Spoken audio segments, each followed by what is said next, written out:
nama Tuhan, kita telah merenungkan firman Tuhan yang tertulis di Keluaran pasal 25 ayat yang pertama hingga ayat yang ke-9 tadi. Saatnya kita akan mendengarkan dan penyampaian uraian rema oleh hambanya Pendeta Pramana. Kami persilakan, Pendeta. Baik, shalom semuanya. Selamat pagi. Dari pembacaan ke 9 ayat yang baru saja kita baca, saya mendapat rema khususnya di ayat yang ke-8 yang bunyinya, dan mereka harus membuat tempat kudus bagiku supaya aku akan diam di tengah-tengah mereka. Dari ayat ini rema yang saya dapat adalah Tuhan mau untuk tinggal di tengah-tengah umat pilihannya. Saya masih ingat ketika saya masih kecil hingga masa remaja di usia SMP itu, saya suka sekali, senang berkumpul dengan teman-teman sebaya saya untuk banyak hal, ya.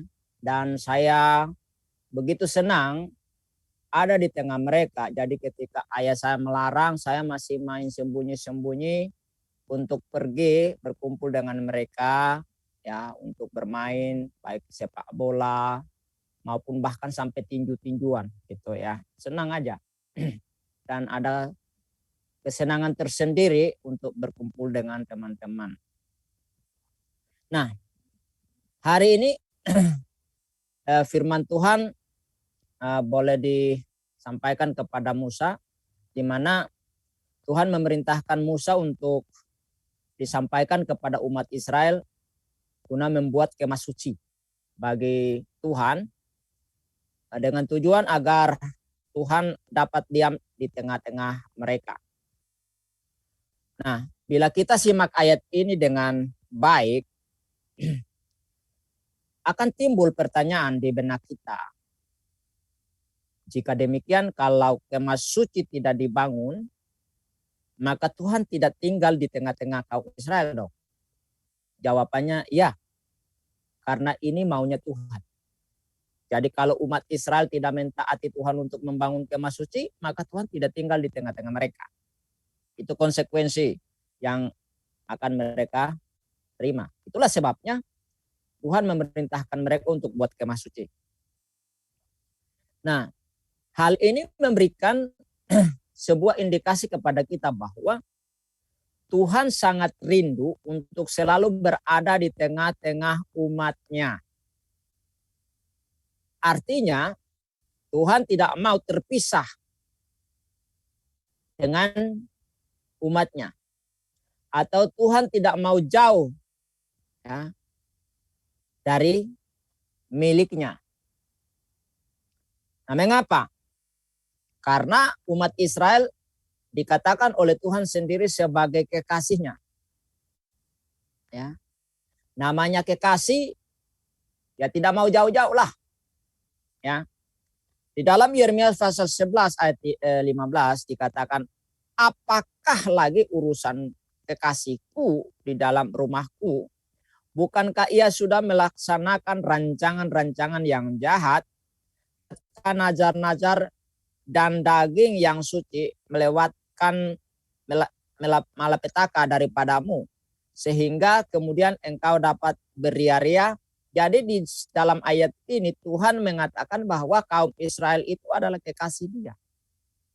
Tapi kekasihnya ini berbuat jahat, ya.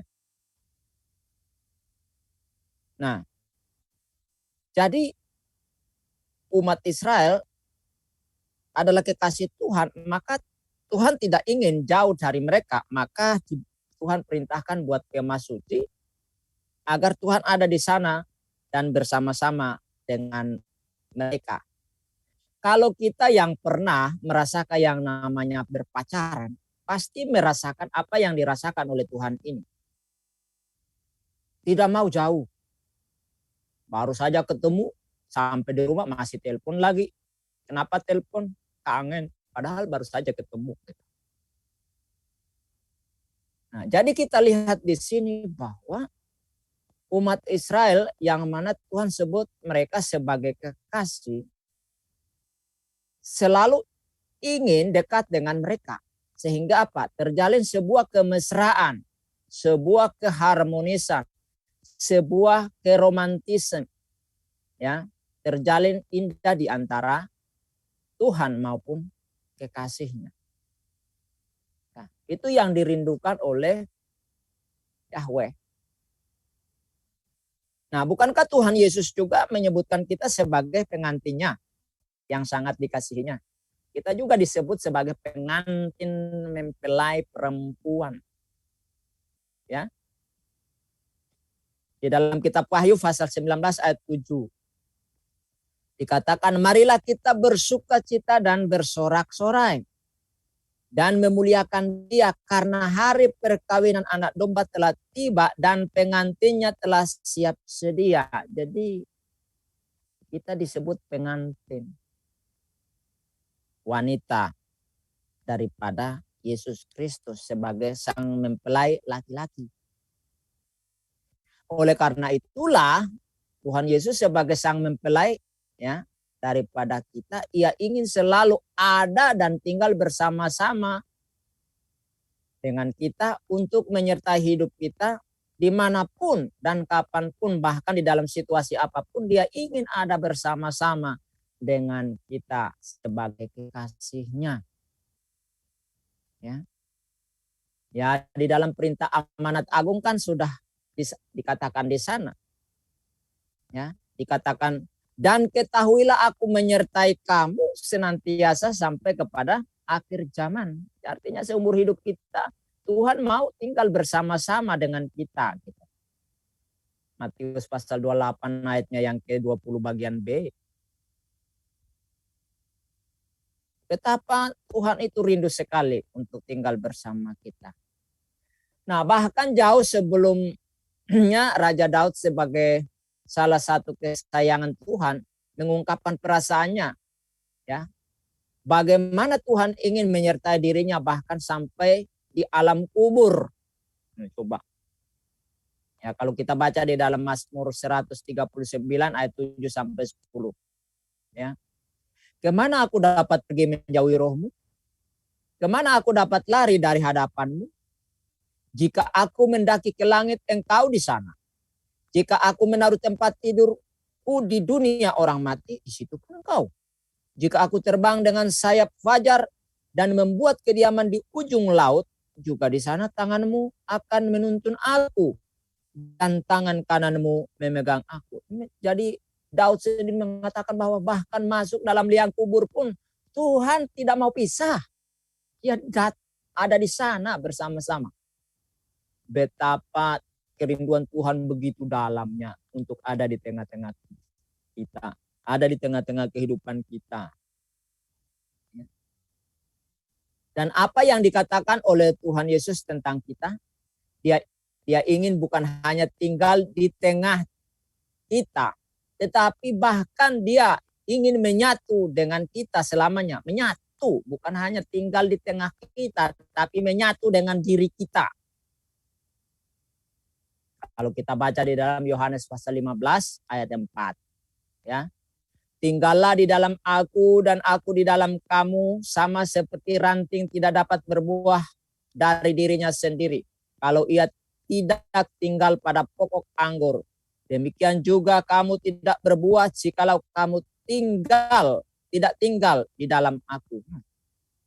Jadi Tuhan memakai analogi pohon dan ranting yang tidak bisa terpisah. Mana ada ranting itu tinggal terpisah terus bisa berbuah? Nggak bisa, harus menempel, menyatu dengan pokoknya. Nah, Tuhan Yesus ingin supaya bukan hanya kita tinggal antara pohon satu dengan pohon lain, tapi Dia mau untuk kita menyatu dengan dirinya sebagai satu kesatuan yang tak terpisahkan satu dengan yang lain. Hebat kan? Itulah kerinduan Tuhan. Bukan itu saja, saudara-saudara. Ya. Rasul Paulus memberikan informasi kepada kita, ya, melanjutkan apa yang dikatakan oleh Tuhan Yesus Kristus tadi di dalam Injil Yohanes tadi, ya, bahwa Tuhan mau menjadikan diri kita tempat tinggalnya secara permanen. bukan ngontrak. Kalau perjanjian lama ngontrak, gitu, keluar masuk dia. Kalau cocok tinggal, kalau enggak cocok keluar, ya kan? Kalau kotor dengan dosa keluar. Kalau sudah mengakui dosa, kemudian membangun persekutuan dengan Tuhan lagi, datang lagi gitu. Jadi kayak orang kontrakan keluar masuk, ya. Tapi tidak dengan kita, ya. Di dalam 1 Korintus pasal 3 ayat 16, tidak tahukah kamu bahwa kamu adalah bait, rumah, tempat tinggal, dan bahwa roh Allah diam di dalam kamu. No, jadi kita ini adalah tempat tinggalnya Tuhan secara permanen. Itulah sebabnya di dalam tulisan Rasul Paulus yang lain dikatakan bahwa Roh Kudus diberikan sebagai materai, menempel kuat. Nah, kalau materai ditempelkan, kalau dikoyak pasti salah satu rusak kan, ya kan?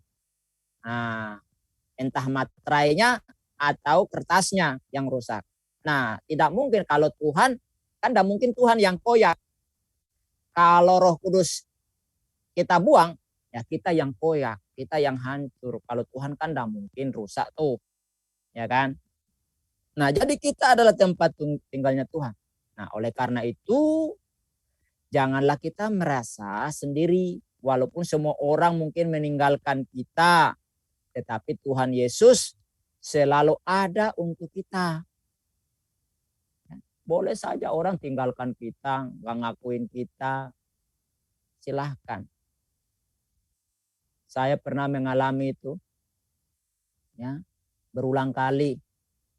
Kamu bukan siapa-siapanya, padahal itu dengan bibi sendiri. Kamu bukan siapa-siapanya.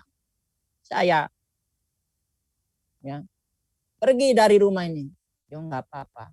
Tapi saya bilang, bibi boleh mengatakan begitu, tetapi saya tetap memanggil bibi. Waktu itu kan saya panggil mama. Kalau di kampung kami kan bibi tetap dipanggil mama juga.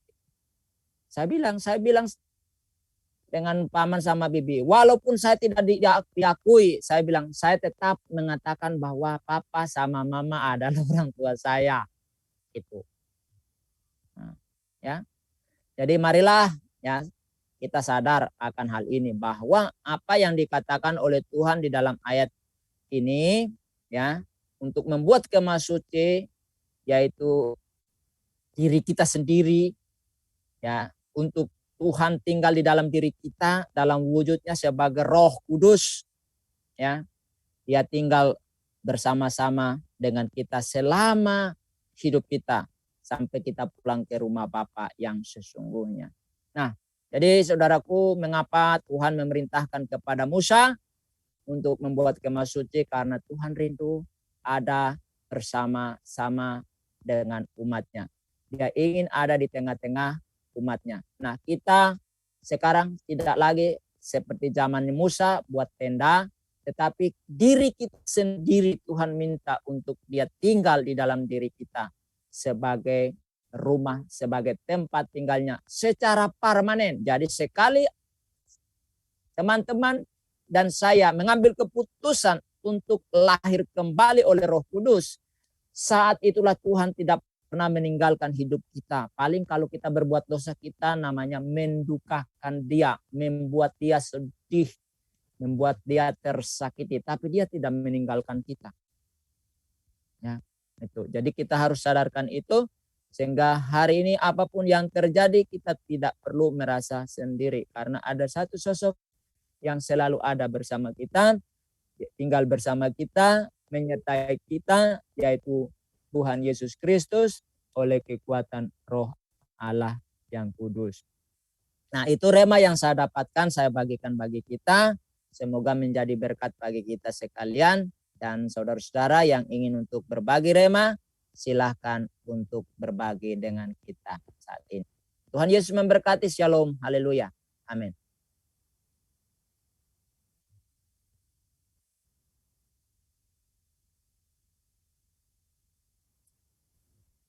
Haleluya, puji nama Tuhan. Terima kasih hambanya Pendeta Brahmanaha yang mengulas, menguraikan, dan menyampaikan rema tadi ya, ayat ke-8. Ya. pagi hari ini ada waktu yang baik bagi kita, kesempatan yang bisa dipergunakan untuk memberikan atau menyampaikan rema ya. Sekitar 30 menit nih. 25 sampai 30 menit. Waktu yang panjang untuk sesi kita bisa menyampaikan, membagikan rema. Silakan Bapak Ibu dan saudari yang mau memberkati teman-teman kita atau keluarga kita dengan rema yang Bapak Ibu terima pada pagi hari ini setelah perenungan dan mendengarkan ulasan dari hambanya tadi. Siapa yang mau mulai pertama kali? Silakan. Ya, saya mau bagi rema. Shalom, selamat pagi. Shalom, selamat pagi. Ya. Bacaan dari Keluaran 25 yang rema di ayat 2. Katakanlah kepada orang Israel supaya mereka memungut bagiku persembahan khusus dari setiap orang yang terdorong hatinya. Haruslah kamu pungut persembahan khusus kepadaku itu. Ini dalam terjemahan, saya ngambil terjemahan ini ya, bahasa Inggris ya. Bahasa Inggris versi updated King James Version. Jadi dari updated King James Version ini untuk Keluaran 25 ayat 2 dia bahasa Inggrisnya, speak unto the children of Israel that they bring me an offering of every man that gives it willingly with his heart, all of you shall take my offering. Jadi di sini bahasa Indonesia kan terdorong hatinya, tapi kalau di bahasa Inggris tuh willingly itu memang niat dan ikhlas gitu. Jadi dia memang ingin dan dia ikhlas memberikannya. Jadi ini maksud dari Tuhan itu begini. Kita kan nanti suatu hari akan berkumpul di dalam kerajaan Allah gitu. Sekarang ini kita dikumpulkan Tuhan untuk untuk menjadi anggota kerajaan Allah. Yang paling penting itu iman kita jangan runtuh di tengah jalan, karena setan akan mencobai kita supaya kita gagal masuk ke dalam kerajaan Allah gitu. Jadi dia di tengah jalan kita tuh dijegal-jegal gitu loh. Jadi satu tuh kita orang Indonesia kagetan sih ya. Saya sendiri masih kagetan gitu. Jadi jangan kaget-kagetan kalau dengar teman kita kena masalah ini, masalah itu. Ya berdoa saja buat mereka supaya mereka kuat gitu loh. Karena Petrus pun diayak supaya ditampi kan, bahasa LAI-nya ditampi, karena berisi nggak, berbobot nggak begitu loh. Kalau dia berbobot, dia akan tetap meneruskan imannya sampai akhir gitu loh, sampai kita mengembuskan nafas terakhir, berarti kita selamat sudah gitu loh. Tapi kalau dia nggak berbobot, kualitas pribadi dia nggak kuat, dia bisa kecewa gitu loh, bisa kayak Yudas Iskariot, dia pergi gitu loh. Tapi Tuhan kan bilang, aku berdoa supaya jangan kamu kamu sedang ditampi setan, jangan kamu rontok di tengah jalan. Nah ini hubungannya dengan willingly-nya itu di situ. Kita punya keikhlasan, tapi kita juga harus punya kesetiaan. Nanti kalau kita dengan Tuhan itu harus punya istilahnya tuh tidak punya ganjelan gitu loh.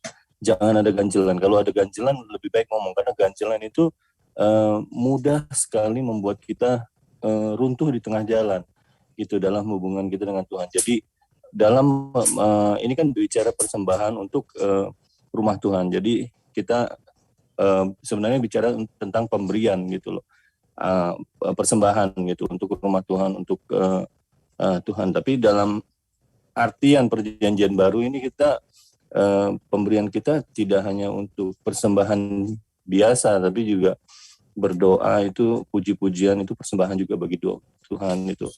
Melaksanakan kehendak Tuhan itu juga sebuah persembahan gitu loh. Nah ini jangan ada ganjelan, dengan not willingly. Jadi jangan dengan tidak ikhlas. Ada gerutu, ada apa? Ada sesuatu yang kurang gitu loh. Tapi kalau hal itu terjadi, masih ada suatu ganjilan di hati, bicara sama Tuhan gitu. Ngomong, komunikasi gitu. Ini Tuhan, saya ada keberatan dengan Tuhan, begini gini, saya masih belum ngerti. Tolong gitu loh. Itu nanti diluruskan. Itu nanti saudara dan saya akan dikuduskan. Itu proses, itu pasti gitu loh. Jadi ada hal-hal yang kita tidak mengerti terjadi di dunia, lalu kita merasa, aduh, kenapa ya Tuhan berbuat begini ya gitu. Itu lebih baik dikomunikasikan gitu loh. Itu supaya kita punya willingly, keikhlasan untuk berbakti kepada Tuhan, untuk membuat persembahan. Karena di perjanjian baru, persembahan kita adalah hidup kita. Di perjanjian lama, persembahan itu kan bentuknya benda, barang itu di luar hati kita. Ternyata di perjanjian baru itu diminta hati kita willingly, dengan ikhlas, dengan rela, dengan tidak ada keberatan apapun lagi gitu loh. Itu yang diminta Tuhan itu nanti. Jadi hubungan kita tuh supaya tetap lancar, tetap kuat, kita bisa tetap setia, bisa ngerti dan mengenal, yang paling penting itu mengenal Tuhan. Gitu loh. Itu demikian saudara-saudara Rema pagi ini. Terima kasih Pak Ya, Kodex. saya tambahkan sedikit ya dari penjelasannya Pak Halim menyangkut ketulusan hati. Nah, seseorang itu akan ketahuan dia tulus atau tidak ketika memang dia diizinkan persoalan, ya. Nah, munculnya seperti apa? Misalnya, kok saya sudah setia sama Tuhan tapi sudah lakukan ini dan itu, kok Tuhan izinkan begini. Nah, itu membuktikan bahwa apa yang kita lakukan sebenarnya tidak tulus, ada motif. Jadi kita berharap memberikan sesuatu kepada Tuhan itu supaya kita lepas dari persoalan. Nah, ini. Jadi disinilah terbukti kalau kita itu tidak tulus. Nah, kalau seseorang tulus, maka apapun yang diizinkan oleh Tuhan, dia tidak pernah menyinggung kebaikan atau perbuatan-perbuatan yang dia lakukan kepada Tuhan. Contohnya siapa? Ayub. Ketika dia mengalami kesulitan, dia tidak pernah menyinggung segala kebaikannya, tetapi dia katakan, kita harus menerima yang baik maupun yang buruk dari Tuhan. Gitu ya. Nah, ini supaya kita jangan sampai terjebak ke sana. Ya, seperti Bro Alim bilang tadi, bahwa kadang kita di tengah perjalanan dicegal oleh iblis dan roh jahat, supaya kalau bisa kita digugurkan di tengah perjalanan gitu. Nah, oleh karena itu kita harus hati-hati, sehingga apa yang jeripaya kita sudah korbankan kepada Tuhan itu tetap diperhitungkan Tuhan sebagai upah yang nanti mendapat reward dari Tuhan dalam kerajaannya gitu. Jangan sampai itu gugur di tengah jalan gitu. Oke, itu ya tambahan dari saya untuk penjelasan Pak Hari tadi. Silahkan Brother.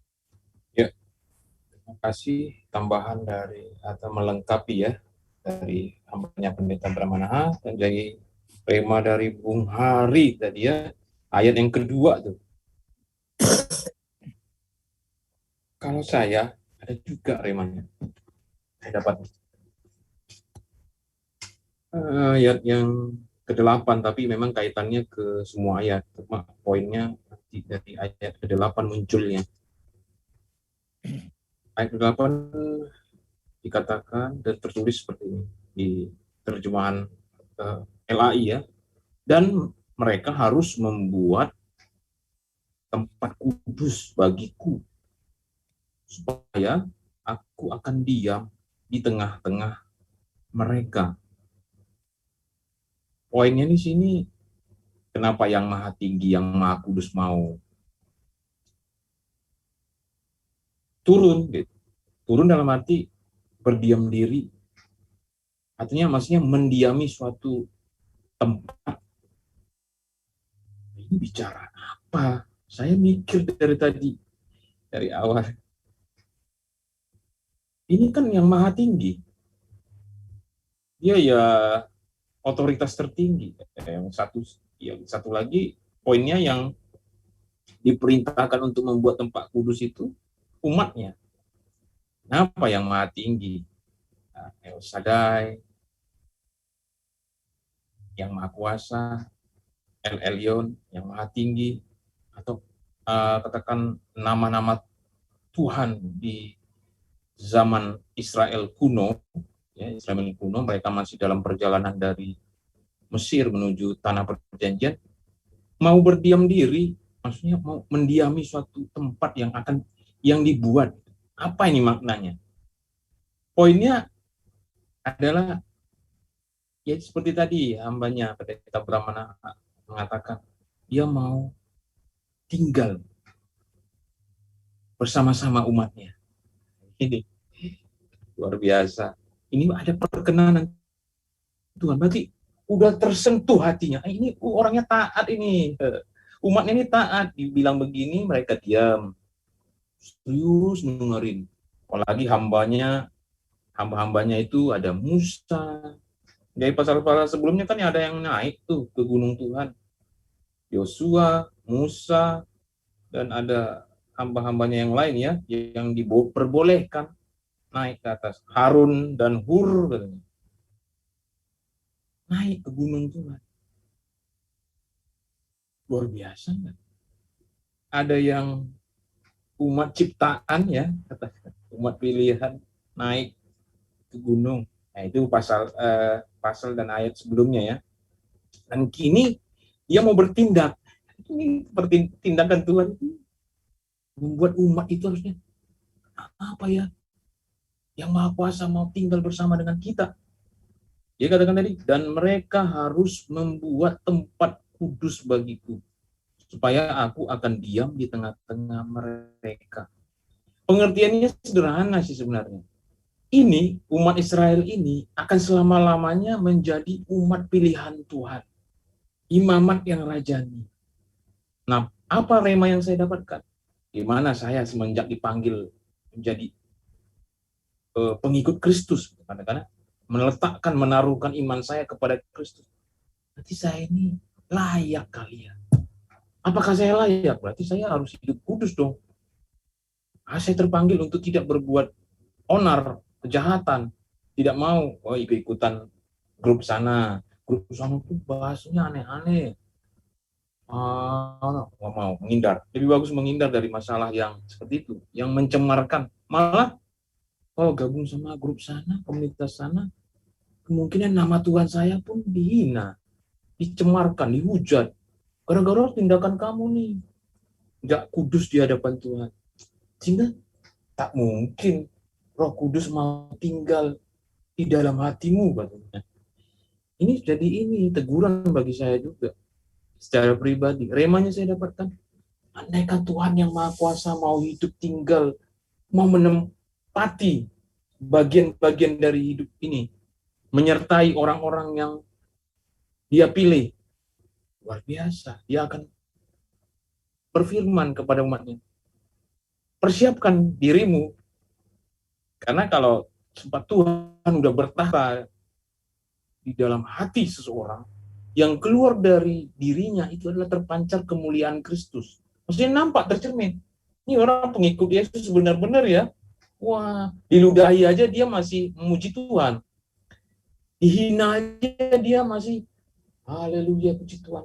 Yang tidak membalas kejahatan orang dengan kejahatan balik. Enggak. Saya dapat banyak pengalaman kesaksian juga dari orang-orang yang bekerja untuk Tuhan di ladang Tuhan. Diludahi, dihina, dia masih tetap menjadi pengikut Yesus. Yang malah hidupnya itu bertumbuh. Enggak perlu kita membalas kejahatan orang. Karena itu pembalasan adalah bagian Tuhan. Itu hak Tuhan. Jadi sesungguhnya Bapak, Ibu, dan teman-teman, rema yang mau saya sampaikan itu, Tuhan juga membuat dirimu, diri saya, diri mereka berkenan, tempat yang berkenan. Dia mau bersama-sama dengan Anda. Ini kan seperti ini, mengundang, memberi undangan, hey, saya akan datang ke tempatmu hari ini, suatu hari. Siap-siap, persiapkan. Jadi layak nih, wah iya, beres-beres. Semua, nih, soalnya yang mau datang ini, bos saya nih, seseorang yang dulunya sudah membawa saya keluar dari tempat yang terparah. Dia akan datang. Saya persiapkan malah saya harus bersihkan perkarangan tempat dia akan lewat nanti. tempat di mana dia akan duduk saya sediain. Wah, udah siap-siap, beres-beres. Ada tamu yang akan datang. Wah, itu jadi artinya persiapkan hati. Terlebih-lebih saya bersyukur pagi hari saat teduh, hati saya ini Tuhan pemberesan, semua pemberesan. Nah, saya melangkah jam berikutnya, saya Tuhan, tolong melalui apa yang harus saya kerjakan. Beri saya juga cara bagaimana melewati hari-hari ini. Itu sih Bapak Ibu, rema yang saya dapatkan dan saya bagikan. Kiranya memberkati Bapak Ibu yang teman-teman, saudara-saudariku di dalam Tuhan Yesus Kristus. Nah, Bapak Ibu, saudara yang mau membagikan remanya, kami persilakan. Shalom. Shalom, Bu. Saya dari ayat pasal 25 ayat 1 sampai 9 ada beberapa. Yang pertama ayat yang ketiga saya dapatkan, inilah persembahan khusus yang harus kamu pungut dari mereka, emas, perak, dan tembaga. Dan beberapa barang-barang yang disebutkan. Pada waktu itu bangsa Israel di padang gurun yang diminta persembahan khusus emas, perak, dan tembaga. Saya jadi ingat pada waktu bangsa Israel ini keluar dari Mesir, Tuhan menggerakkan orang Mesir itu untuk bermurah hati dan memberikan segala macam harta bendanya kepada orang Israel untuk dibawa keluar dari Mesir. Nah,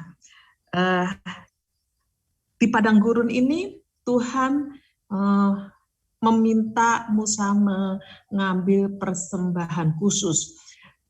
Dari sini saya mendapatkan rema begini, bahwa sesungguhnya Tuhan sudah memberkati kita, memberikan kepada kita itu limpah-limpah. Bangsa Israel mendapatkan harta benda sangat berkelimpahan ketika keluar dari Mesir dengan segala macam hartanya. Nah, di padang gurun Tuhan meminta persembahan khusus berupa emas. Nah, ini Tuhan memberi lebih dahulu kepada kita. Tuhan memberkati dulu kita. Dan sebagai ucapan syukur, bukti kita bersyukur kepada Tuhan, kita juga memberi. Sebenarnya pemberian kita, persembahan-persembahan kita kepada Tuhan, akhirnya balik juga ke kita. Tuhan tidak meminta emas dan segala macam, karena sesungguhnya alam semesta ini adalah milik Tuhan. Tuhan memiliki segala sesuatu. Tetapi sebagai bukti bahwa kita bersyukur atas berkat Tuhan, kita harus memberikan persembahan kepada Tuhan. Karena firman Tuhan dikatakan di situ, di mana hartamu berada, di situ juga hatimu berada. Jadi harta kita pun yang terbaik kita harus berikan kepada Tuhan. Itu yang pertama. Yang kedua, di Keluaran 1-9 ini sepertinya ini adalah pertama kali Allah memberitahu kepada Musa untuk membangun satu kemah untuk adanya satu persekutuan dengan Tuhan. Rumah khusus, kemah khusus untuk bersekutu, untuk beribadah kepada Tuhan. Itu ada di ayat yang ke-8. Dan ayat yang ke-9, di situ dikatakan, menurut segala apa yang kutunjukkan kepadamu sebagai contoh kemah suci dan sebagai contoh segala perabotannya, demikianlah harus kamu membuatnya. Ini berarti sebelum kemah suci yang dibangun ini belum pernah ada, karena Tuhan pertama kali memberikan pola, memberikan contoh perabotan, mungkin letaknya, bentuknya itu kepada Musa dalam bentuk hikmat. Hikmat yang dari Tuhan diberikan kepada Musa, supaya Musa membimbing orang Israel membuat apa yang dikehendaki oleh Allah. Nah, ini yang saya dapatkan. Nah, untuk saat ini kehidupan saya, Tuhan menghendaki kita untuk melayani Tuhan, memberikan bukan hanya harta benda kita, tetapi hati kita, hidup kita kepada Tuhan. Saya sangat percaya bahwa Tuhan sudah memberikan kepada kita itu semua. Dan Tuhan memberikan Roh Kudus kepada kita, yang memberikan Roh Kudus itu yang memampukan kita untuk bisa melayani Tuhan. Karena itu dari perenungan hari ini, saya mendapatkan kesimpulan bahwa ketika kita melayani Tuhan, ketika kita memberikan persembahan, ketika kita memberikan hidup kita kepada Tuhan, ikutilah pola aturan Tuhan yang sudah Tuhan berikan kepada pribadi demi pribadi melalui Roh Kudus. Jadi, dengarkanlah senantiasa suara Roh Kudus, kehendak Allah yang berbicara kepada kita untuk apa yang akan kita lakukan. Karena dengan mengikuti pola aturan yang Tuhan berikan, pastilah kita akan memiliki kesanggupan dan kemampuan. Karena kekuatan itu berasal dari Tuhan. Persembahan yang akan kita berikan itu sesungguhnya berasal dari Tuhan. Pasti kita akan bisa selesai berhasil kalau kita mengikuti pola dan juga aturan Tuhan. Itu sih yang saya dapatkan pagi hari ini. Terima kasih. Terima kasih Ibu Presti. 2 ayat ya Bu? 3, dari ayat 3, ayat 8, 3 mengenai persembahan, asal dari persembahannya itu, ayat 8 itu adalah Tuhan menyuruh kita membuat tempat ibadah, seperti yang Pak Kodek sampaikan itu, badan kita bait Allah gitu. Kemudian yang ke-9 itu sesuai dengan pola aturan Tuhan dengan pimpinan Roh Kudus. Yes. Terima kasih Bu Presti. Mungkin hambanya Pendeta Brahmana mau melengkapi atau menambahkan sesuatu tentang. Ya, kalau kita lihat di situ apa yang diminta oleh Tuhan itu hal-hal yang berkualitas ya, hal-hal yang terbaik. Jadi memang kalau kita memberikan sesuatu kepada Tuhan itu adalah memberikan hal yang terbaik ya. Saya selalu ingat rektor besar saya Pak Kris Marantika itu selalu katakan begini, Tuhan tidak pernah menerima hal yang baik dari Anda, tapi yang Tuhan akan respon adalah hal yang terbaik dari diri Anda berikan kepada Tuhan. Jadi dalam pelayanan kamu nanti setelah kamu diwisudakan, kamu terjun lapangan, kamu harus memberikan yang terbaik kepada Tuhan, baik dalam melayani jemaat maupun apapun yang kamu lakukan. Kamu harus memberikan yang terbaik. Jangan kamu puas dengan memberikan yang baik. Dan kami sebagai anak-anaknya, kami terus berupaya untuk memberikan yang terbaik dari diri kami, ya, apapun itu. Nah, mungkin itu, brother. Ya.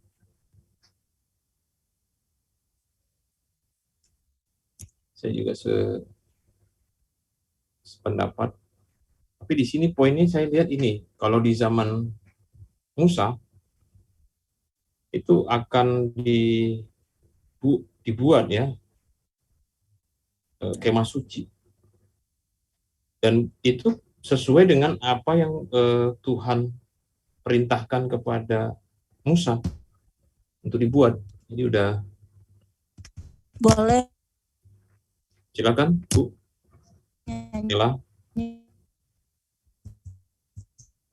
Sinyalnya beliau kurang bagus, terputus-putus. Silakan Bu Nela, udah buka mic-nya. Oh, maaf.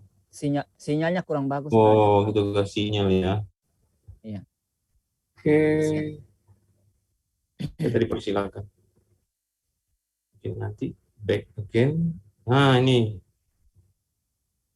Bu Nelanya join lagi bersama dengan kita. Apakah sudah bersama dengan kita, Bu?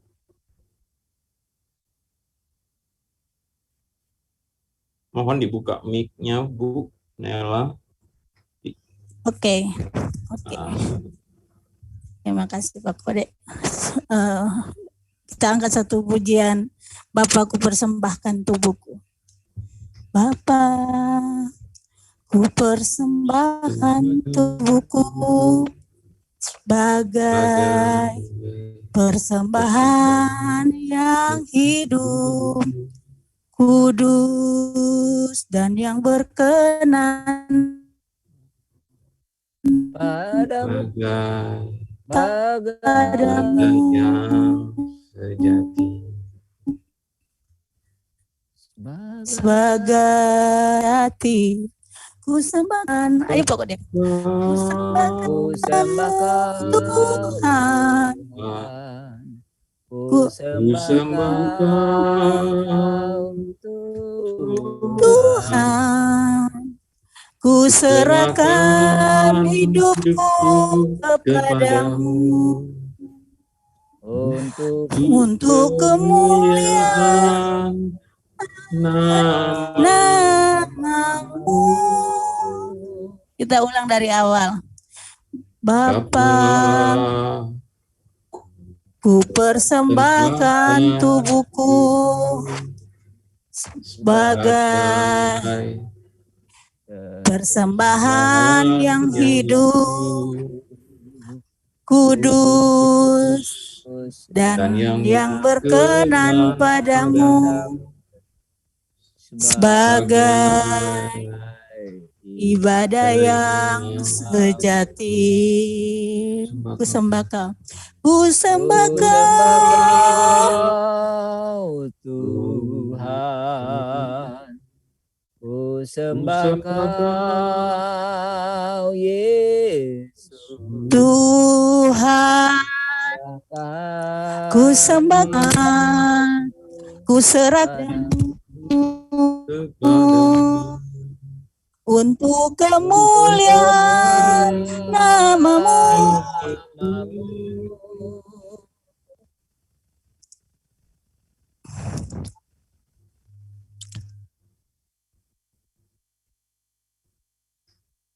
Bapa kami yang surga, kami yang mendengarkan renungan firman Tuhan pada pagi hari ini.